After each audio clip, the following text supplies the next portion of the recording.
大家好，欢迎来到听书学史。今天我要给大家介绍由和田秀树医生所著的《连死亡都能微笑迎接的人生智慧》这本书。70岁以后，你是否也会忽然想，这样下去真的好吗？关键在于，不是害怕死亡，而是如何度过余下的时光，从容面对人生终点，活出这一生真好的秘诀。今天视频的内容包括以下2个部分：第一，以终有一死为前提，充实地度过余生；第二，失去的东西越多，反而能获得越多的轻松与释然；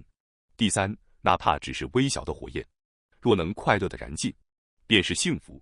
第四，若有带往彼岸的伴手礼，人生的终点也会明亮几分。首先是第一部分，以终有一死为前提，充实地度过余生。无论是70多岁还是80多岁，随着年岁的叠加，死亡不再是遥远的抽象概念，而渐渐成为身边切近的现实。或许某天，你收到老友病故的消息；或许在体检后，医生用委婉的语气说出某个需要关注的指标；或许在深夜里，你忽然醒来，望着天花板，心里涌上一个轻轻的疑问：我这一生就这么走到头了吗？这样下去真的好吗？那种感觉并非剧烈的恐慌，更像秋日黄昏里慢慢漫上来的凉意，不激烈却无处不在。然而，无论你害怕与否，无论你如何精心保养，规避风险，人终将迎来属于自己的终点。这是宇宙间最公平也最无情的法则。既然无法改变终点本身，那我们唯一能改变的，就是走向终点的那段路途，如何度过被留下的时间。我们总想尽可能活得更久，这无可厚非。于是我们尝试各种被标榜为有益健康的方法，每天测量血压，严格控制盐分，戒掉所有爱吃的甜食，服用一堆有时连名字都记不全的保健品或药物。我们四处收集养生资讯，参加各种健康讲座，恨不得把身体当作一台精密的机器来维护。当然，治疗和健康管理本身绝非坏事，它们承载着我们对生命的珍视。但如果心思全被这些占据，生活就会渐渐变成一张密密麻麻的待办清单：几点吃药，几点测血糖，几点散步，几点睡觉，每一项都是为了延长寿命，却不知不觉把活着本身的充实感挤到了角落。想想看，当你为了一块蛋糕纠结半小时，当你勉强咽下并不需要的补剂，当你因为血压微幅波动而整日焦虑不安，那些本该用来享受美食、与家人谈笑、安静读一本书的时间，是不是就这样溜走了？长寿本身并不是目的，真正重要的是，延长出来的那些日子里，我们是否仍然在真实的感知喜悦、体验温暖、创造回忆？作者想要传达的，正是这样一个朴素而深刻的道理。与其把全部精力投入活得更久这一目标，不如更多的去问自己，此刻的我，是否活出了自己真实的样子？这不是鼓励忽视健康，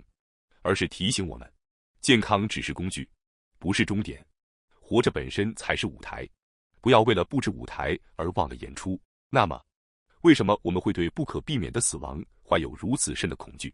除了对不存在的本能抗拒外，很大一部分焦虑其实源于对临终过程的想象。我们害怕最后时刻会有剧烈的疼痛、漫长的折磨、失去尊严的狼狈。这种恐惧常常比死亡本身更令人窒息。但作者凭借多年从事老年医疗的临床经验，给出了一个令人安心的观察：事实上，人生的最后阶段并不像影视作品或我们脑中勾勒的那样激烈而惨烈。许多老人是在平静中慢慢消逝的，像一盏灯渐渐暗下去，像潮水缓缓退去，甚至如安然入睡般，在亲友的守护下悄无声息地启程。他见过太多这样的瞬间，病人不再挣扎，不再抱怨，脸上反而浮出某种释然的神色，仿佛终于卸下了长途跋涉的行囊。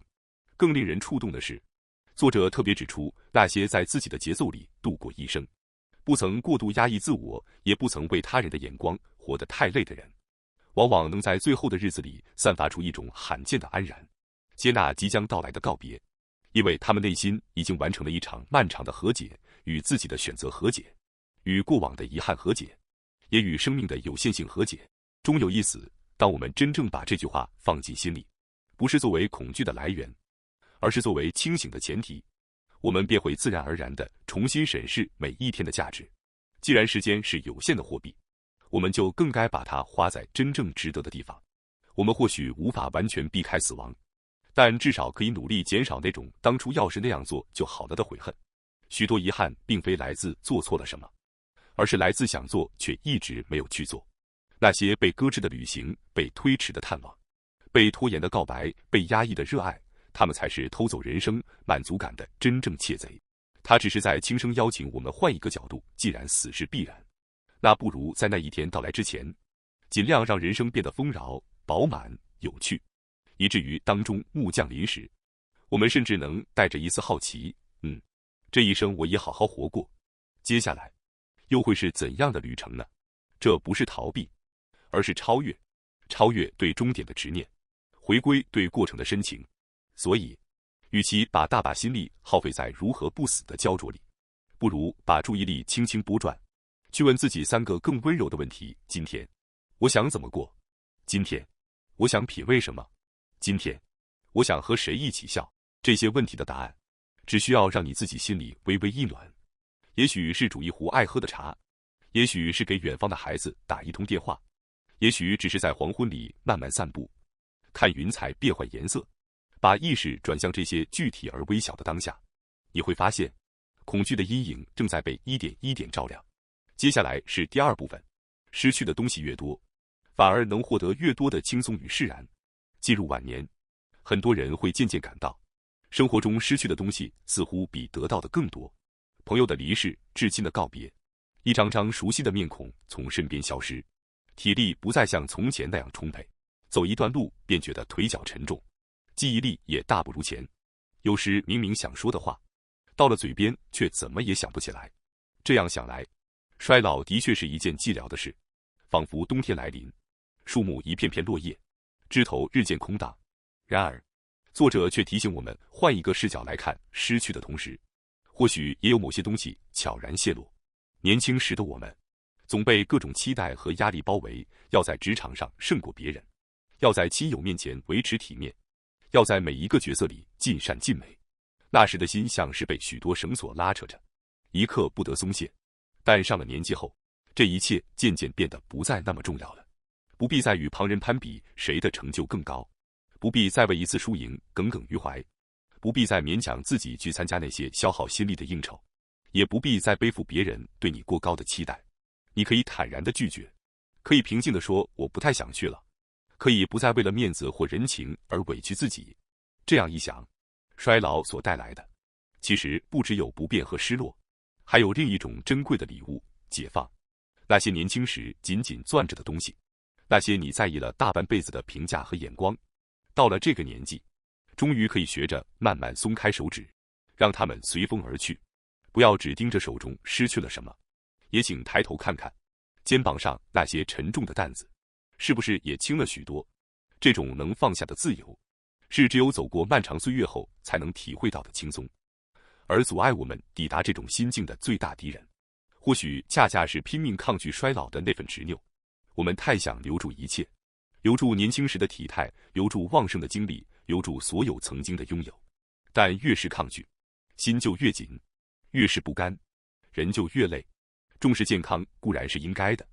但如果过于固执的什么都不想失去，什么都不愿改变，反而会错过人生后半程本该享有的那份轻盈。就像一个人手里攥满了沙，攥得越紧，流失得越快，松开一些，反而能留下更多真正珍贵的东西。年纪越大，我们确实越容易只数算失去的种种，但请别忘了，正因为活得足够久，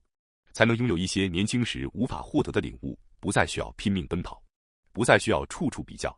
终于可以大大方方地选择那些让自己真正舒适、真正欢喜的人和事。这种自由，不是衰老的补偿，而是衰老本身悄悄递到你手中的另一份礼物。只要你愿意打开它，便会发现，原来晚年的天空，也可以这样辽阔而轻盈。接下来是第3部分，哪怕只是微小的火焰，若能快乐地燃尽，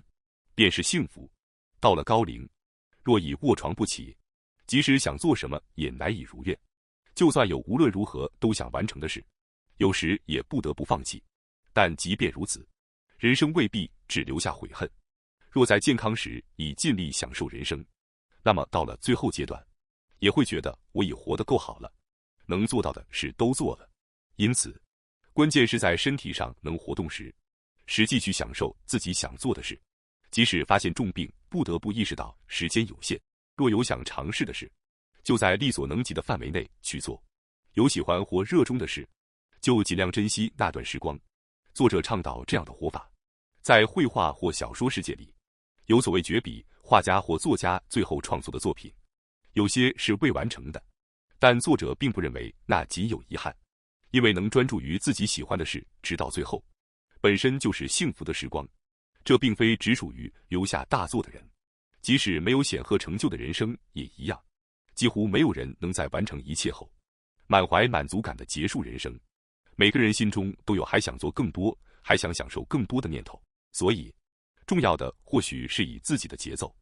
悠然品味那些让你由衷感到幸福的时刻。这样的时候最幸福了，能拥有这样的时间，哪怕多一刻也好。若躺在草地上仰望蓝天最幸福，那便足够。若在小巷小酒馆里吃热腾腾的烤串最幸福，那同样是丰盈的时光。旁人看来或许微不足道，但只要本人幸福就好。幸福不只存在于成就大事之时，也藏在这样平淡的瞬间里。也许只是微小的火焰，但若能以自己的方式快乐地燃烧那簇火焰，便是莫大的幸福。若人生堆积了这样时光，或许就不再过度恐惧生命的终结，反而最容易留下遗憾的是原本能做到的事，却想着下次再说而一再拖延，最终带着心中的纠结结束人生。虽然这话题关乎死亡，但这里谈的尽是日常而朴素的乐趣。或许有人会觉得意外，但人生本就是这样日积月累的。所以，作者强调，比起特别的事，更要珍视现实中能感受到的快乐与幸福感。接下来是第4部分，若有带往彼岸的伴手礼，人生的终点也会明亮几分。若能完成这件事，便无遗憾了。晚年抱有的愿望，大概已不那么宏大，比如去那家最爱的荞麦面店，配着常喝的酒慢慢品尝，或是现在自己也能做到的事，想读完心爱作家的所有书，想再看一遍难忘的电影，想再见那个人一次，这样的愿望就很好。反而，若这样去想，会发现意外的有好几个愿望浮现出来。当然，有些是因场所或季节限制难以立即实现，但也无妨，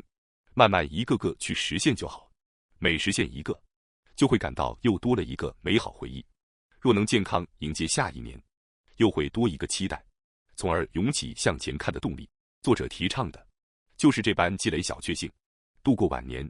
带往彼岸的伴手礼，当实现长久向往之事时，因太高兴而脱口而出的词，虽不知人生何时结束，但若有能拥有如此美好回忆的体验，对生命终结的心情或许会柔和许多。因此，过了80岁中期，不妨抱着每年为自己增加一个伴手礼的心态，不必是目标，只要是让自己开心、心动，觉得做了真好的事，一点点累积就好。到最后，若能觉得此生真好，那便是非常满足的终点吧。所以，读到这里，我们或许可以稍稍放下对死亡的过度恐惧了，不必把它当作终将压垮我们的暗影，而可以视作一面镜子，映照出此刻该如何活得真切，以终有一死为前提，去充实每一天，在失去中发现悄然降临的轻松。哪怕只剩微小火苗，也要尽情燃烧自己的温度，再为人生添上几件小小的伴手礼。它们并非什么惊天动地的大事，只是下一碗热汤，一次重逢，一场日落里藏着的欢喜。人生本就不在长短，而在如何填满每一个今天。当你学会在琐碎中收集幸福，在平凡里累积感动，终有一天会发现，死亡虽不可避，但遗憾却可渐减。当那个时刻真的到来，若能在心底轻声说一句，这一生我好好活过了，那便是最温柔、最饱满的告别。愿你从此不再为终点惶惑，而是把余生的每一天都活成值得珍藏的风景。感谢大家收看今天的节目。如果你喜欢我们分享的内容，记得点赞、订阅并开启小铃铛通知，第一时间获取我们的更新。在下次的节目中，我们将继续为大家分享更多有益的书籍。再次感谢大家的支持，我们下期再见。